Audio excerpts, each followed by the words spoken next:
Hi yellow welcome back my YouTube channel. ಹೇಗಿದ್ದೀರಾ? ಎಲ್ಲರೂ ಚೆನ್ನಾಗಿದ್ದೀರಾ ಅಂತ ಭಾವಿಸ್ತಾ ಇವತ್ತಿನ ವಿಡಿಯೋನ ಸ್ಟಾರ್ಟ್ ಮಾಡೋಣ ಬನ್ನಿ. ಇವತ್ತು ಪಪ್ಪಾಯ ಹಣ್ಣಿನಲ್ಲಿ ಏನೆಲ್ಲ ಬೆನಿಫಿಟ್ ಇದೆ ಅಂತ ಈ ವಿಡಿಯೋದಲ್ಲಿ ತಿಳಿಸ್ಕೊಡ್ತೀನಿ. ಎಲ್ಲರಿಗೂ ಗೊತ್ತಿದೆ ಪಪ್ಪಾಯ ಹಣ್ಣಲ್ಲಿ ತುಂಬ ಹೇರಳವಾದ ಒಳ್ಳೆಯ ಆರೋಗ್ಯದ ಅಂಶಗಳಿದೆ ಅಂತ. ಏನೆಲ್ಲ ಅಂಶಗಳಿದೆ, ಇದರಿಂದ ಏನೆಲ್ಲ ಬೆನಿಫಿಟ್ ಸಿಗುತ್ತೆ ಅಂತ ನಿಮಗೆ ಕಂಪ್ಲೀಟಾಗಿ ತಿಳಿಸ್ಕೊಡ್ತೀನಿ. ಇದನ್ನು ರೆಗ್ಯುಲರ್ ತೊಗೊಳೋದ್ರಿಂದ ನಮ್ಮ ದೇಹದಲ್ಲಿರುವ ಕೊಬ್ಬಿನಂಶ, ಕೊಲೆಸ್ಟ್ರಾಲ್ ಮಟ್ಟ ಕಡಿಮೆ ಆಗುತ್ತೆ.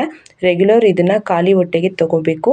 ಹಾಗೆಯೇ ತುಂಬ ಶುಗರ್ ಇರುತ್ತೆ ಅಲ್ವಾ, ಮಧುಮೇಹಿಗಳಿಗೆ ಶುಗರ್ ಲೆವೆಲ್ ತುಂಬ ಜಾಸ್ತಿ ಇರುತ್ತಲ್ವ, ಅವರು ರೆಗ್ಯುಲರ್ ಇದನ್ನು ಕನ್ಸ್ಯೂಮ್ ಮಾಡೋದ್ರಿಂದ, ಅಂದರೆ 1 ಪೀಸ್ 2 ಪೀಸ್ ತಿಂದರೆ ತುಂಬ ಶುಗರ್ ಇದ್ದವ್ರಿಗೆ ಏನು ಪ್ರಾಬ್ಲಮ್ ಇಲ್ಲ. ರೆಗ್ಯುಲರ್ ಕನ್ಸ್ಯೂಮ್ ಮಾಡೋದ್ರಿಂದ ಶುಗರ್ ಲೆವೆಲ್ ಕಡಿಮೆ ಆಗುತ್ತೆ, ಅಂದರೆ ನಿಯಂತ್ರಣದಲ್ಲಿರುತ್ತೆ.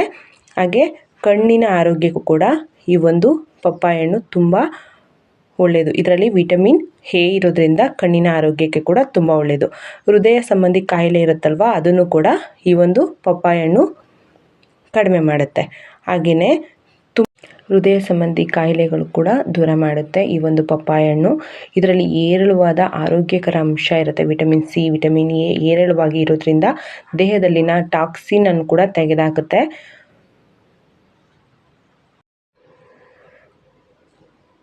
ಇದನ್ನು ರೆಗ್ಯುಲರ್ ಕನ್ಸ್ಯೂಮ್ ಮಾಡೋದ್ರಿಂದ ನಮಗೆ ಮಲಬದ್ಧತೆಯಿಂದ ಕೂಡ ದೂರ ಉಳಿಬೋದು.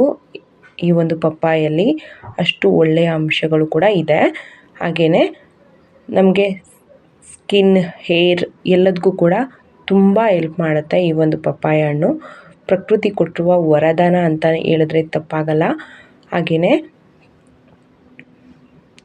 ಮೂತ್ರಕೋಶದಲ್ಲಿ ಕಲ್ಲಿರುತ್ತಲ್ವ, ಅದನ್ನು ಕಲ್ಲಿರೋರು ದಿನನಿತ್ಯ ಸೇವನೆ ಮಾಡಬೇಕು. ರೆಗ್ಯುಲರ್ ಇದನ್ನು ಸೇವನೆ ಮಾಡೋದ್ರಿಂದ ಮೂತ್ರಕೋಶದಲ್ಲಿ ಕಲ್ಲಿರೋರಿಗೆ ತುಂಬ ಪ್ರತಿದಿನ ಸೇವನೆ ಮಾಡಬೇಕು, ತುಂಬ ಉಪಯುಕ್ತವಾಗುತ್ತೆ. ಹಾಗೆಯೇ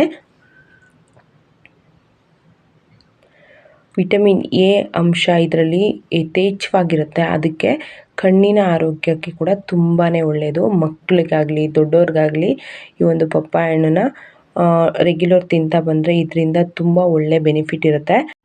ತುಂಬ ಕಣ್ಣು ಉರಿತಾ ಇರುತ್ತೆ ನೋಡಿ, ಅದಕ್ಕೂ ಕೂಡ ತುಂಬಾ ಒಳ್ಳೆಯದು. ರೆಗ್ಯುಲರ್ ನಾವು ಕನ್ಸ್ಯೂಮ್ ಮಾಡ್ತಾ ಬರಬೇಕು.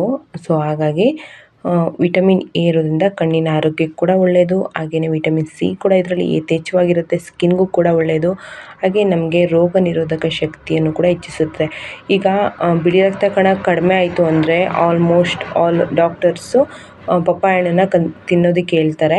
ಸೊ ಇದನ್ನು ಆ ಟೈಮಲ್ಲಿ ಬಿಳಿ ರಕ್ತ ಕಣನ, ರೋಗ ನಿರೋಧಕ ಶಕ್ತಿನ ಹೆಚ್ಚಿಸುತ್ತೆ, ಹಾಗೆ ಬಿಳಿ ರಕ್ತ ಕಣನ ಜಾಸ್ತಿ ಮಾಡುತ್ತೆ. ಸೊ ಹಾಗಾಗಿ ಪಪ್ಪಾಯ ಹಣ್ಣನ್ನು ತಿನ್ನೋದಕ್ಕೆ ಹೇಳ್ತಾರೆ. ಕಾಯಿಯಲ್ಲಿ, ಪಪ್ಪಾಯ ಹಣ್ಣಿನಲ್ಲಿ, ಹಾಗೆಯೇ ಅದರ ಎಲೆಯಲ್ಲೂ ಕೂಡ ಬೆನಿಫಿಟ್ ಇದೆ. ಹಾಗೆ ಚರ್ಮ ಹಾಗೂ ಕೂದಲಿಗೆ ಬಹಳ ಒಳ್ಳೆಯದು ಈ ಒಂದು ಪಪ್ಪಾಯ ಹಣ್ಣು. ಸ್ಕಿನ್ಗೆ ವಿಟಮಿನ್ ಸಿ ಇರೋದ್ರಿಂದ ಸ್ಕಿನ್ಗೆ, ಹೇರ್ಗೆ ಎಲ್ಲದಕ್ಕೂ ಕೂಡ ತುಂಬಾ ಒಳ್ಳೆಯದು. ಇದನ್ನು ಯಾರು ತೊಗೊಬಾರ್ದು ಅಂತ ಹೇಳ್ತೀನಿ. ಹಾಗೆಯೇ ಕ್ಯಾನ್ಸರ್ ತಡೆಗಟ್ಟುವಿಕೆ ಕೂಡ ಇದು ಸಹಾಯ ಮಾಡುತ್ತೆ.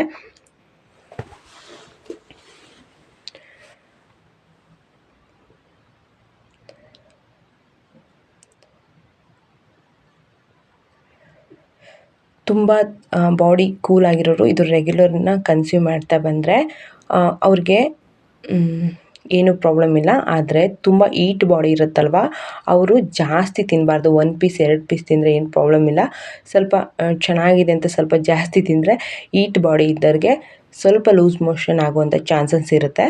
ಹಾಗೆಯೇ ಪ್ರೆಗ್ನೆಂಟ್ ಲೇಡೀಸು ಈ ಒಂದು ಪಪ್ಪಾಯನ ಕನ್ಸ್ಯೂಮ್ ಮಾಡಬಾರ್ದು. ಅದು ಗೊತ್ತಿರುತ್ತೆ ಆಲ್ಮೋಸ್ಟ್ ಅಲ್ಲಿ ಎಲ್ರಿಗೂ. 90% ಜನಕ್ಕೆ ಪ್ರೆಗ್ನೆಂಟ್ ಇರೋ ಲೇಡೀಸು ಪಪ್ಪಾಯ ಹಣ್ಣನ್ನು ಕನ್ಸ್ಯೂಮ್ ಮಾಡಬಾರ್ದು. ಯಾಕೆಂದರೆ ಇದು ಸ್ವಲ್ಪ ಈಟ್ ಇರೋದ್ರಿಂದ ಪ್ರೆಗ್ನೆಂಟ್ ಟೈಮಲ್ಲಿ ಏನಾದರೂ ಪ್ರಾಬ್ಲಮ್ ಆಗುತ್ತೆ, ಏನಾದರೂ ಮಿಸ್ಕ್ಯಾರೇಜ್ ಆಗುತ್ತೆ ಅಂತ ಹೇಳ್ಬಿಟ್ಟು ಇದನ್ನು ಕನ್ಸ್ಯೂಮ್ ಮಾಡಲ್ಲ. ಹಾಗೆಯೇ ಹಾರ್ಮೋನ್ ಇಂಬ್ಯಾಲೆನ್ಸ್ ಆಗ್ತಾ ಇರುತ್ತೆ, ಪೀರಿಯಡ್ಸು ಇರೆಗ್ಯುಲರ್ ಆಗ್ತಾ ಇರುತ್ತೆ ಅಂಥವರು ರೆಗ್ಯುಲರ್ ಇದೊಂದು ಪಪ್ಪಾಯ ಹಣ್ಣನ್ನು ತಿನ್ನೋದ್ರಿಂದ ಹಾರ್ಮೋನ್ಸ್ ಆಲ್ಮೋಸ್ಟ್ ಬ್ಯಾಲೆನ್ಸ್ ಬರುತ್ತೆ, ಪೀರಿಯಡ್ ಕರೆಕ್ಟಾಗಿ ಆಗುತ್ತೆ. ಹೆಣ್ಮಕ್ಳಿಗಂತೂ ತುಂಬಾ ಒಳ್ಳೆಯದು. ಹಾಗೆ ಗಂಡು ಮಕ್ಕಳು ತಿನ್ನಬಾರ್ದಂತ ಏನಿಲ್ಲ, ಎಲ್ಲರೂ ತಿನ್ಬೋದು. ಆದರೆ ಹೆಣ್ಮಕ್ಳಿಗೆ ಹಾರ್ಮೋನ್ ಇಂಬ್ಯಾಲೆನ್ಸ್ ಸ್ವಲ್ಪ ಜಾಸ್ತಿ ಇರುತ್ತಲ್ವ, ಅವ್ರಿಗೆ ತುಂಬ ಒಳ್ಳೆಯದು. ಸೊ ಪಪ್ಪಾಯ ಹಣ್ಣು ಏನೆಲ್ಲ ಬೆನಿಫಿಟ್ ಇದೆ ಅಂತ ತಿಳ್ಕೊಂಡ್ರಿ ಅಲ್ವಾ. ಈ ವಿಡಿಯೋ ನಿಮಗೆ ಇಷ್ಟ ಆಗಿದರೆ ಒಂದು ಲೈಕ್ ಮಾಡಿ. ಹಾಗೆ ನನ್ನ ಚಾನಲ್ಗೆ ಇನ್ನೂ ಯಾರೆಲ್ಲ ಸಬ್ಸ್ಕ್ರೈಬ್ ಮಾಡ್ಕೊಂಡಿಲ್ಲ ದಯವಿಟ್ಟು ಸಬ್ಸ್ಕ್ರೈಬ್ ಮಾಡ್ಕೊಳ್ಳಿ. ಮುಂದೆ ವಿಡಿಯೋ ಹಾಕೋದಕ್ಕೆ ಸಪೋರ್ಟ್ ಮಾಡಿ ಅಂತ ಹೇಳ್ತಾ ಥ್ಯಾಂಕ್ ಯು. ಕೊನೆವರೆಗೂ ಯಾರೆಲ್ಲ ವಿಡಿಯೋ ನೋಡಿದ್ದೀರಾ ಎಲ್ರಿಗೂ ಕೂಡ ಥ್ಯಾಂಕ್ ಯು ಸೊ ಮಚ್. ಮತ್ತು ನೆಕ್ಸ್ಟ್ ವಿಡಿಯೋ ಜೊತೆ ಸಿಗ್ತೀನಿ. Thank you. Bye friends.